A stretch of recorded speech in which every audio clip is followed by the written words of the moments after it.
ఇప్పుడు నేను నల్లేరు పచ్చడి చేయబోతున్నాను. దానికి కావాల్సిన పదార్థాలు: నల్లేరు తొక్కలు ఒలిచి పెట్టుకున్నామండి, తోలు ఒలిచేసాము.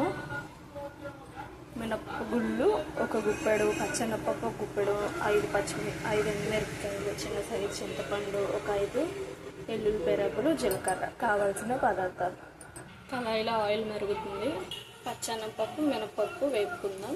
కొంచెం ధనియాలు కూడా అండి, మర్చిపోయాను.